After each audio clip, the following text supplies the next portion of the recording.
Hello everybody, hope you're doing well and thanks for joining us for another video.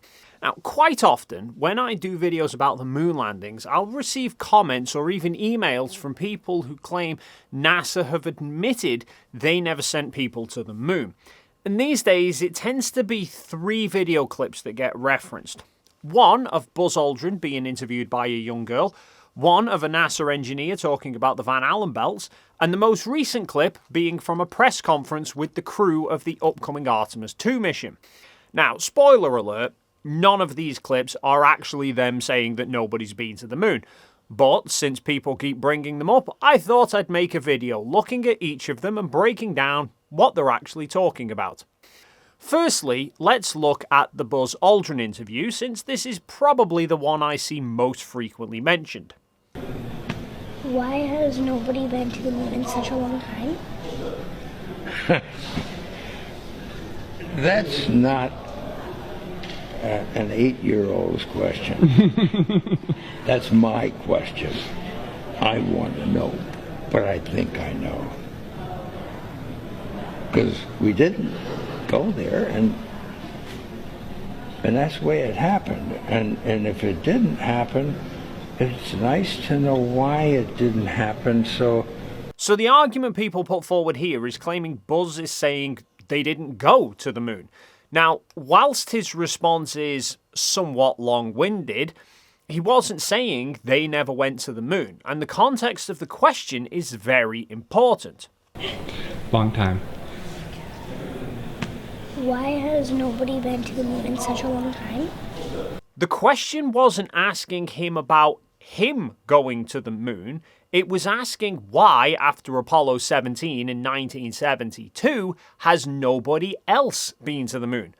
A question which pretty much every moon landing denier poses as apparent evidence that they never went in the first place. Buzz's response is based on answering why there were no more manned missions to the moon after Apollo 17. So, let's break down the answer.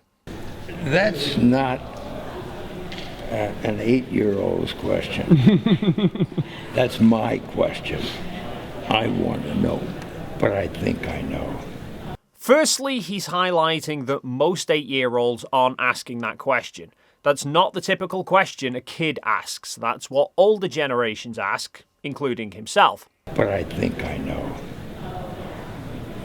Because we didn't go there, and that's the way it happened. And if it didn't happen, it's nice to know why it didn't happen. So most people hear we didn't and presume he means because they never went in the first place.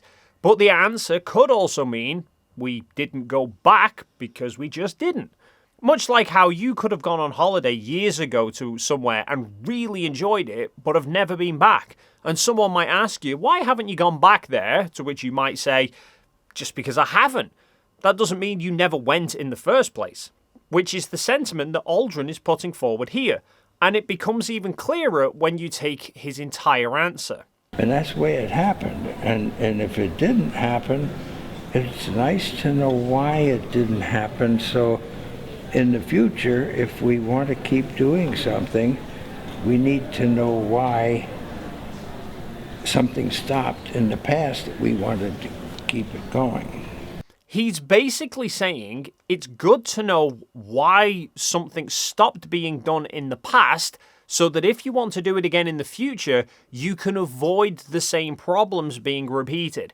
This is where most conspiracy edits end, but his answer actually carries on further. Money is a good thing. If you want to buy new things, new rockets, instead of keep doing the same thing over, then it's going to cost more money. And other things need more money too. So having achieved what the president wanted us to do, and then what... As he highlights, money. And this is something that I've even talked about in other videos. Going to the moon was very expensive. NASA's budget in the early 1960s was almost 5% of the entire US budget. A figure that was just not sustainable long term. A figure, in fact, that even President Kennedy himself didn't really want to spend. Dave Bell, but I do think we ought to get it, really clear that the policy ought to be that this is the top priority program of the agency.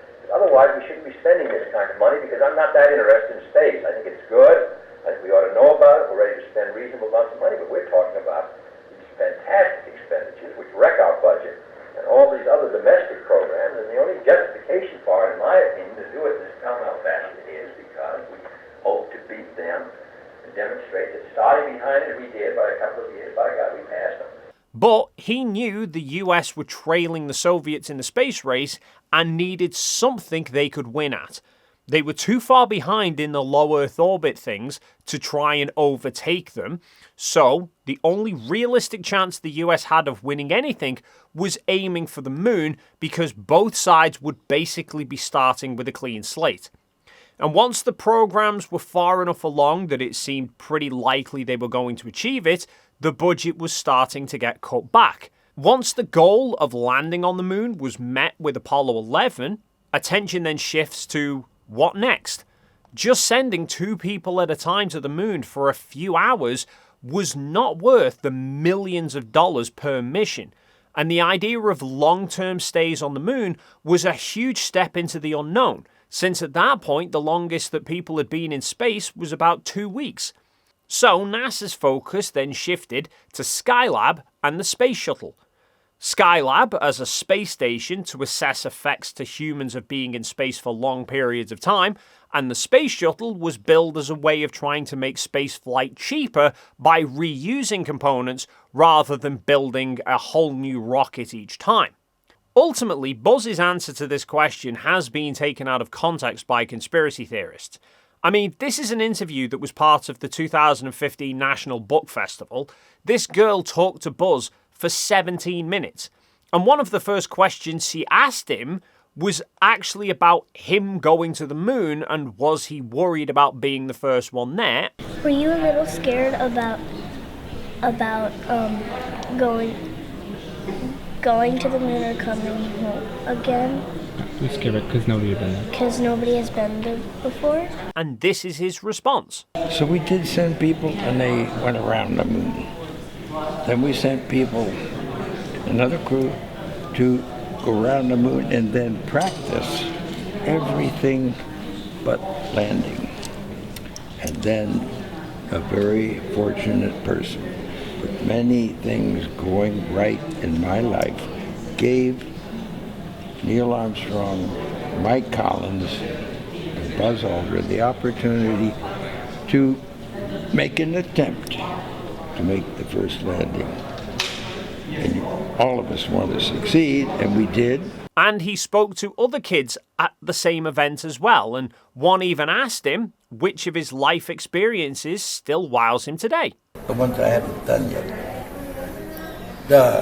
But I've been to the moon. Walked on it.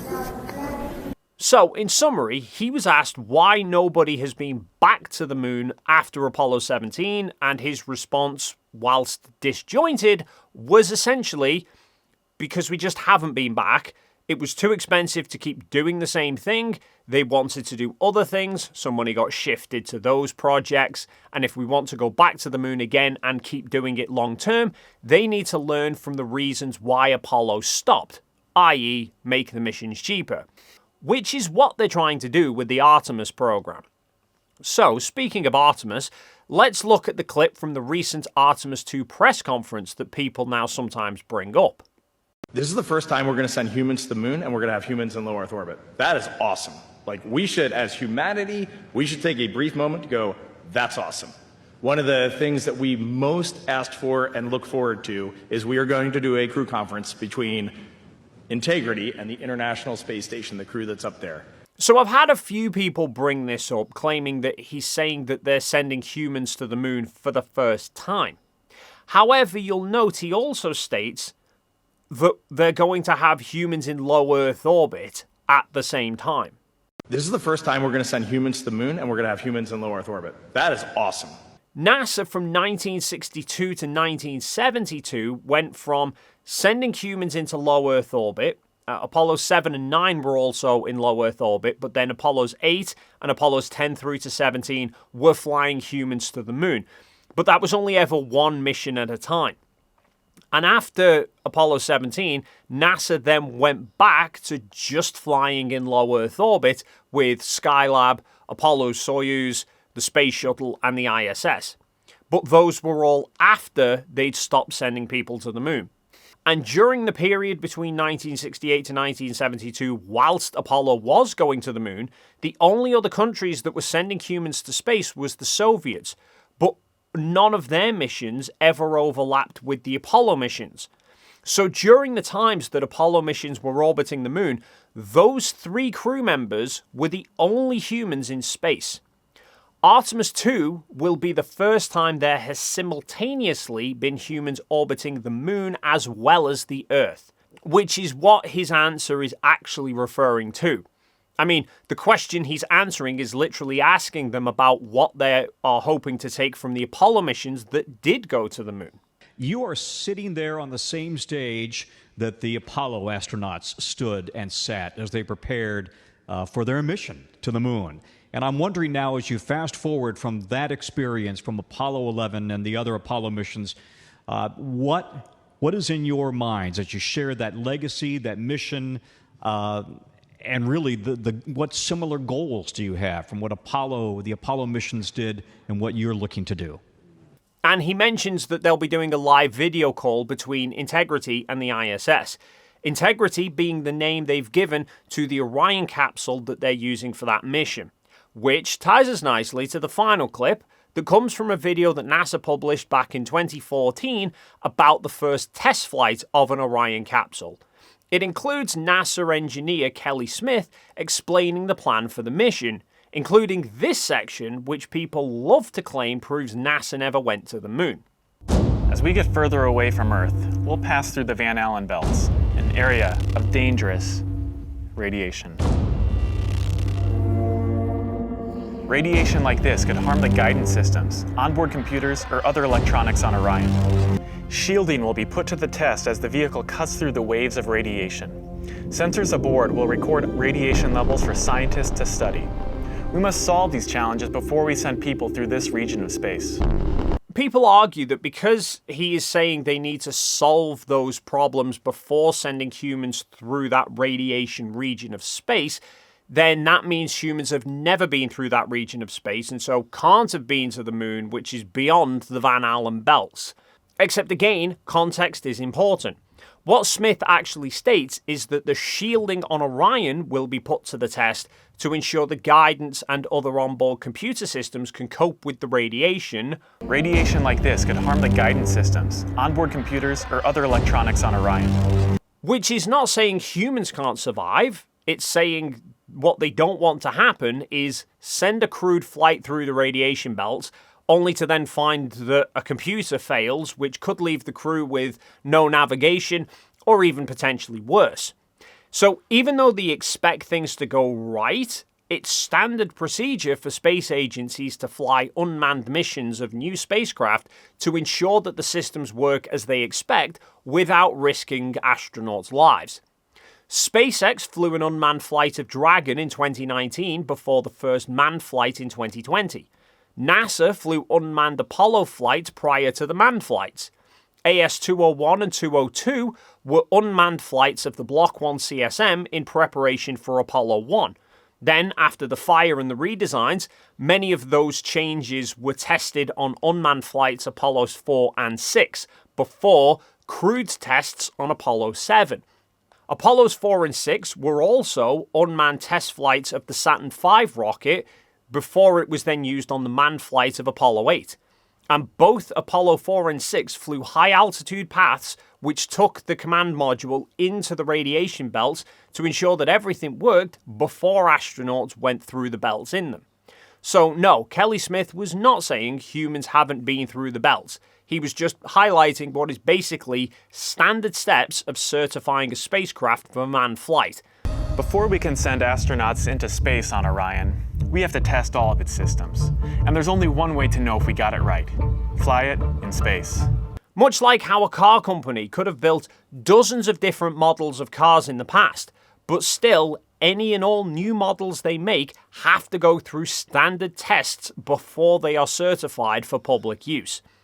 And Kelly Smith himself has even spoken out about this since, in an interview he had with the Everyday Astronaut, where he specifically laid out there's no conspiracy. So this particular mission was designed to set up a high-speed reentry test, and with the limitations of what the Delta IV Heavy was able to deliver, it forced us to spend a lot of time in the Van Allen belts. And so, yeah, there was some concerns about what this could do to instrumentation, but there's no concern about we would never put humans on a mission profile like this to just loiter in the Van Allen belts. There's no objective to doing that for a human class mission. And so you would pass through the Van Allen belts, or you'd kind of skim through a portion of it on the way to the moon, but you wouldn't spend nearly as much time as the particular profile for EFT-1 did. So there we are. 3 times that people think NASA have admitted they didn't go to the moon, which in reality, they're saying no such thing. But as always, feel free to leave your thoughts in the comments down below. If you enjoyed this video and you haven't already done so, then please do consider hitting the like and subscribe buttons, and hopefully we'll see you in the next video.